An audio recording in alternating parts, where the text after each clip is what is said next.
What's the oldest guy that you would date? Without money, 31. With money, 57. I'll start off this video showing you this. On your screen right now is a poll I conducted 3 weeks ago here on my channel. As you can see, almost 20,000 of you guys had your say on what's the worst approach to dating as a man. And a tight battle for first, the option leading with your wallet came ahead at 39%. In fact, this and going the friend route blew all the other options completely out the water. One man in the comments said, "Leading with your wallet will never truly provide genuine interactions." I absolutely agree here. In a recent private consultation, I've heard a story from a very wealthy guy who attempted dating up by roughly 2-3 points above his SMV. And he was only able to do this by leading with his wallet. And he said it failed, not because of the woman, rather because no matter how much the girl tried to give him what he called the real girlfriend experience, he always knew deep down the whole thing was fake. Anyway, when you put these things together, the poll, the comment, and the TikTok clip, it's clear to see why leading with your wallet is a terrible idea. Now, before I continue, I want to say that I know this may all seem extremely obvious for a lot of you. Well, I think otherwise. If it's really that obvious, why do we see people asking questions like this on Reddit? I mean, this is beyond stupid.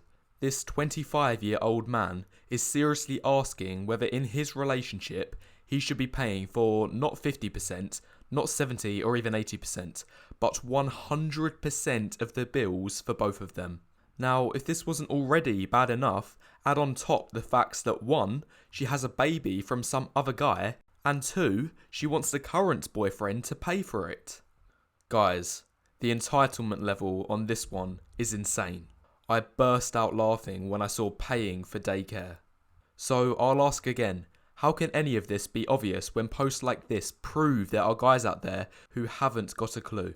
I've said from day one of my channel that the blue pill is dominant and for the foreseeable future always will be due to global media and mass virtue signalling. And on top of this, it makes things even worse that there are some guys out there so blinded they wind up spreading this delusion even more. Just take a look at this clown. Guys, if you take a girl on a date, which you should, it's your job to pay. Whether it's a first date or you've been married to her for 20 years, it's your job to pay. It's called being chivalrous, okay? You be chivalrous not because you want her to like you more. It's because it's the right thing to do and you have integrity and honor within. I might make a video in future about who should be paying for dates, because what I find most interesting about videos like these, or posts like the ones before, is it's pretty much exclusively the guy's side who are advocating for equality.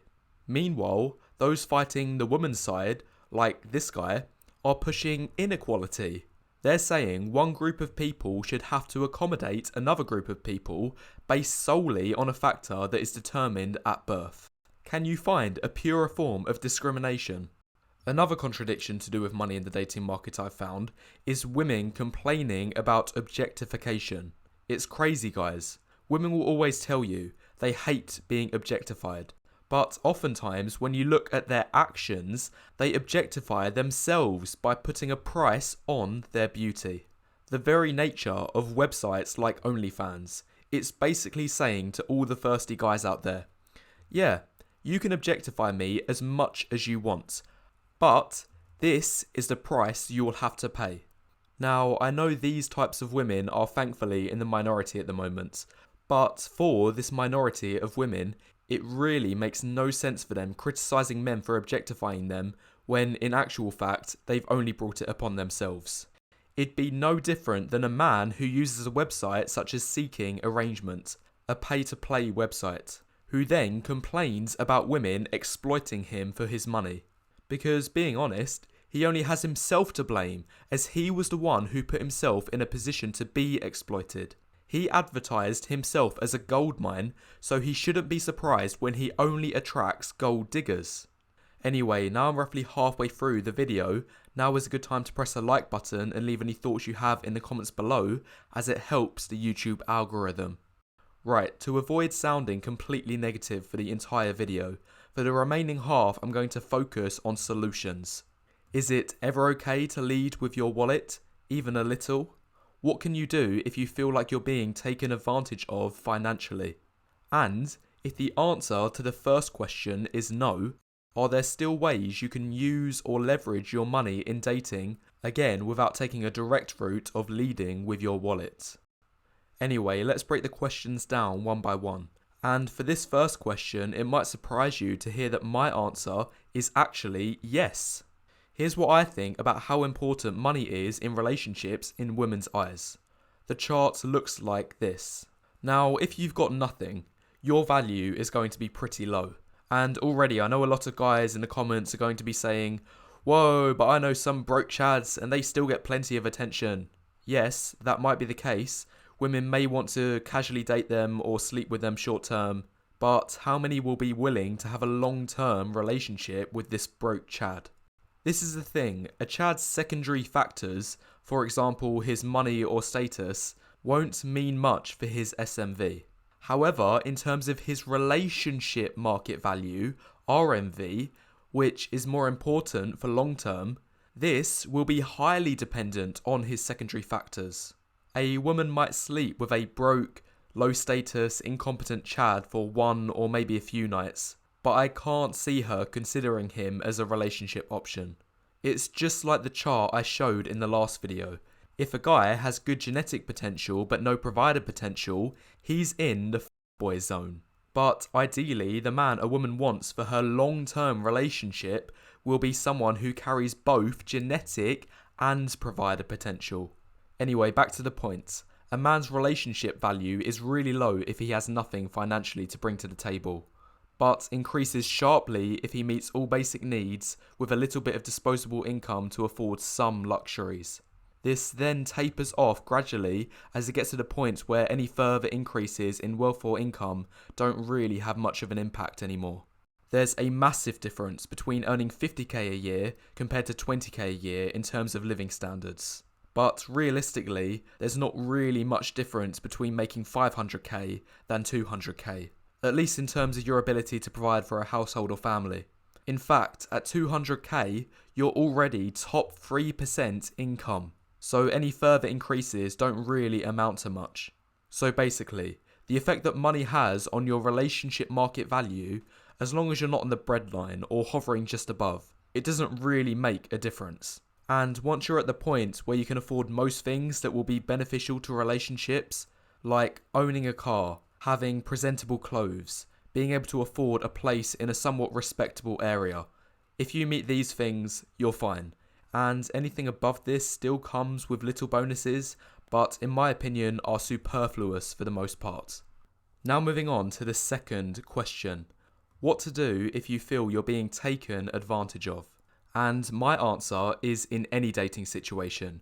You need to be both fast and ruthless at identifying and removing women you correctly identify as gold diggers. You need to be able to cut your losses without hesitation. Now, this may be difficult for some of you to do emotionally. You may feel you can't afford to lose your girlfriend. But guys, trust me when I say in nearly all cases, it's better to do it sooner than later. Because here's the thing. Even if you can sustain the gold digging for the time being, her demands will grow and grow until eventually you run out of money. If you give an inch, she'll take a mile. Wallet leading is a war of attrition. And to reinforce this point, just take a look at these guys. You'll see these kinds of stories all over the internet. If you can't pay, she'll take herself and the kids away. Anyway, that's the removing part of the equation. How about the identifying part? What are some of the early signs you are being taken advantage of? Here's a scenario. Let's say you've been on 2 dates with a girl, and unfortunately, you've had to pay for both. And to give some context, on the first date when the bill came around, she didn't say anything. Then on the second, she said, "You're such a gentleman for picking this up. I wish there were more men in the world like you." Is this a cause for concern? In my opinion, yes. I believe when women say things like this and consistently expect you to pay, what she's actually saying is, My time is worth more than you. I am a higher value partner, therefore, you need to make up for this disparity in some other way. In most cases, the phrases she says are just a cop-out to make herself seem virtuous. And honestly guys, I can't believe there are men out there that fall for it. But this is exactly why women do it in the first place, because they know just how easily they can get away with it. Anyway, back to the point. My perspective is, if I pay for date 1, and by the second she hasn't at the very least offered, that's where I'll cut my losses, making sure there isn't a third. And it's not even about the money. I don't care about spending a few pounds on some drinks. It's more about the signals I believe it sends. Finally, moving on to the last question. Are there ways you can leverage money in dating without directly leading with your wallet? My answer is absolutely. Perhaps the best way money is helpful is that you can use it to improve the other factors that actually do matter. For example, investing in looks maxing, surgeries, styling, fashion. These will all increase your SMV. You can also use money to take advantage of geomaxing, which is the concept of moving to locations that optimize your chances given your physical attributes.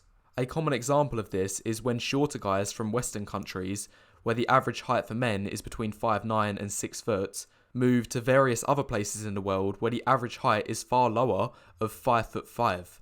Again, all of this is possible only if you have a lot of free time and savings or passive income.